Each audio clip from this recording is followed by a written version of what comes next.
جھوٹی گواہی دینا یا کسی جھوٹے مقدمے کے اندر بطور گواہ خود کو پیش کرنا دین متین دین اسلام کے اندر اسے سخت ناپسند کیا گیا ہے۔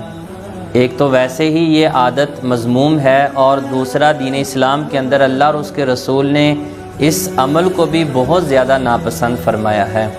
سورہ فرقان کے اندر اللہ تبارک و تعالی نے اپنے نیک بندوں کی صفات کا ذکر فرمایا تو ارشاد فرمایا والذین لا یشہدون الزور، کہ جو اللہ کے مقرب بندے ہیں وہ لوگ کہ جن کو اللہ اپنے قرب کی دولت سے مالا مال فرماتا ہے، ارشاد فرمایا کہ وہ لوگ جھوٹی گواہی نہیں دیتے، جھوٹے مقدمات کا حصہ وہ لوگ نہیں بنتے کہ جن کو اللہ کا قرب میسر آتا ہے۔ لیکن ارشاد فرمایا کہ جو لوگ اللہ کی رحمت سے دور ہو جاتے ہیں وہی لوگ جھوٹے مقدمات کا حصہ بنتے ہیں اور جھوٹی بات کہتے ہیں۔ صحیح مسلم شریف کی حدیث مبارکہ حضرت انس رضی اللہ تعالی عنہ روایت کرتے ہیں، فرماتے نبی کریم علیہ الصلاۃ والسلام نے ایک دن ہم سے ارشاد فرمایا کیا میں تمہیں کبیرہ گناہوں کے حوالے سے خبردار نہ کروں؟ عرض کیا گیا یا رسول اللہ ارشاد فرمائیں۔ حضور نے ارشاد فرمایا کبیرہ گناہ یہ ہے کہ کوئی بندہ اللہ کے ساتھ اس کا شریک ٹھہرائے۔ اللہ کے ساتھ اس کا شریک ٹھہرانا یہ کبیرہ گناہوں میں سے ایک گناہ ہے۔ پھر ارشاد فرمایا اپنے والدین کی نافرمانی یہ بھی کبیرہ گناہوں میں سے ایک گناہ ہے۔ راوی کہتے ہیں کہ حضور ٹیک لگا کے بیٹھے تھے، پھر سرکار مدینہ صلی اللہ علیہ وآلہ وسلم نے ٹیک چھوڑی، حضور سیدھے ہو کے بیٹھ گئے اور حضور نے ارشاد فرمایا جھوٹی گواہی دینا بھی کبیرہ گناہوں میں سے ایک گناہ ہے۔ راوی کہتے ہیں کہ حضور بار بار اس جملے کو دہراتے رہے کہ جھوٹی گواہی دینا یہ کبیرہ گناہوں میں سے ایک گناہ ہے۔ سرکار مدینہ صلی اللہ علیہ وآلہ وسلم نے ارشاد فرمایا قیامت کے دن اللہ تبارک و تعالی جھوٹی گواہی دینے والے شخص کے قدم اپنے سامنے سے ہٹنے نہیں دے گا حتیٰ کہ اس بندے پر جہنم کو واجب فرما دے گا، یعنی میدان حشر کے اندر وہ بندہ اپنے مقام پہ کھڑا رہے گا۔ ارشاد فرمایا کہ اس کا نام جہنمیوں کے اندر لکھ دیا جائے گا اور اس پر جہنم کو واجب ٹھہرا دیا جائے گا۔ اتنا سخت اسلام کے اندر ناپسند کیا گیا ہے جھوٹی گواہی دینے کو کہ فرمایا کہ قیامت کے دن اللہ اسے اس کے مقام پہ کھڑے کھڑے اس پر جہنم کو واجب فرما دے گا۔ نبی رحمت صلی اللہ علیہ وآلہ وسلم نے ارشاد فرمایا، حضور نے فرمایا کہ مسلمان کی فطرت کے اندر ہر چیز ہو سکتی ہے، مومن کی فطرت کے اندر بزدلی بھی ہو سکتی ہے، دیگر جو کبھی عادات ہیں مومن کی فطرت کے اندر وہ بھی ہو سکتی ہیں، لیکن حضور نے ارشاد فرمایا کہ جھوٹ اور خیانت یہ اللہ نے مومن کی فطرت کے اندر نہیں رکھے، یعنی ایک خیانت دوسرا جھوٹ بولنا یہ مومن کی فطرت کے اندر نہیں رکھا گیا۔ اگر آج ہم میں سے کوئی شخص بھی جھوٹ بولتا ہے یا وہ خائن ہے یعنی لوگوں کے ساتھ خیانت کرتا ہے تو وہ دیکھے اپنا محاسبہ کرے کہ کہیں ایمان کی دولت اس سے واپس تو نہیں لے لی گئی۔ اللہ تبارک و تعالی نے جھوٹے شخص کے حوالے سے قرآن کریم کے اندر ارشاد فرمایا ان اللہ لا یہدی من ہوا مسرف کذاب، ارشاد فرمایا کہ وہ لوگ کہ جو حد سے بڑھنے والے جھوٹے لوگ ہیں، ارشاد فرمایا اللہ تبارک و تعالی کبھی بھی ان لوگوں کو ہدایت نہیں دیتا۔ تو یاد رکھیں کہ آج کے ہمارے معاشرے کے اندر ہم جب دیکھتے ہیں تو ہمیں جھوٹی گواہی دینے والے لوگ چند ٹکوں کے عوض بکتے ہوئے نظر آتے ہیں۔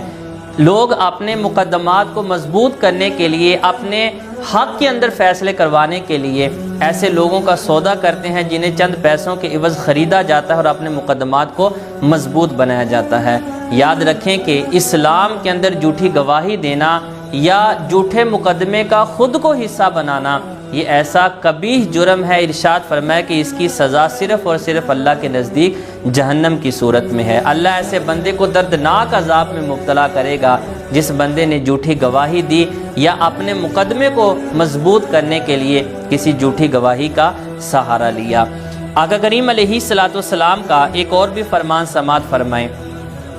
رسول کریم صلی اللہ علیہ وآلہ وسلم نے ارشاد فرمایا کہ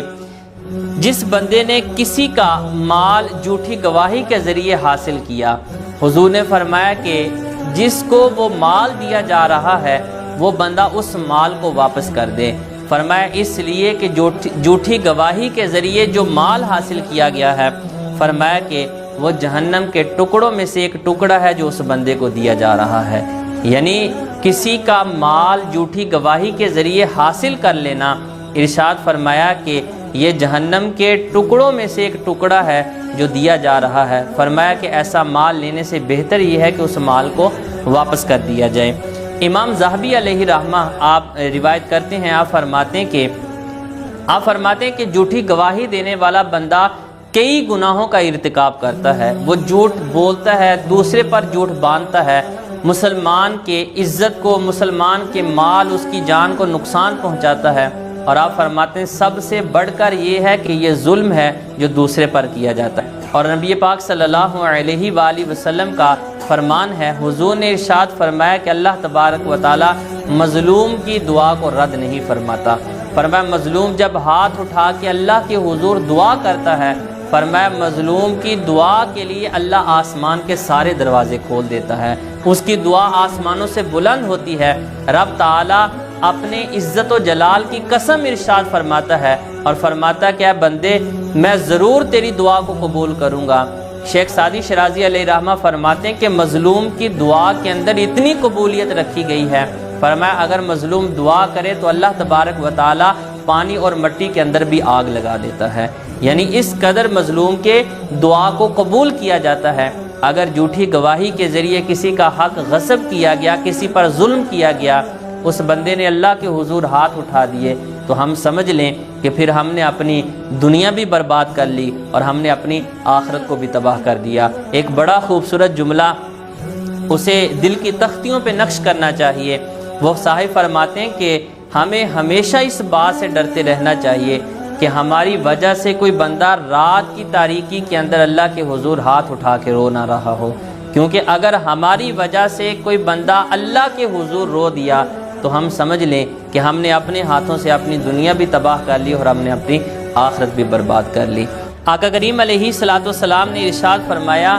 کہ اللہ تبارک و تعالی نے مسلمان کے مال، اس کی عزت اور اس کی جان کو دوسرے مسلمان کے لیے حرام کر دیا ہے۔ اب نہ ہی مسلمان دوسرے مسلمان کے مال کو نقصان پہنچائے، نہ اس کی جان کو نقصان پہنچائے، ارشاد فرمایا نہ ہی اس کی عزت کو کوئی نقصان پہنچائے۔ تو یاد رکھیں کہ جھوٹی گواہی کے اندر یہ ساری چیزیں پائی جاتی ہیں کہ اس کی جان کا بھی اس میں نقصان ہو سکتا ہے، اس کے مال کا بھی نقصان ہوتا ہے، اور مسلمان کی عزت کا بھی اس کے اندر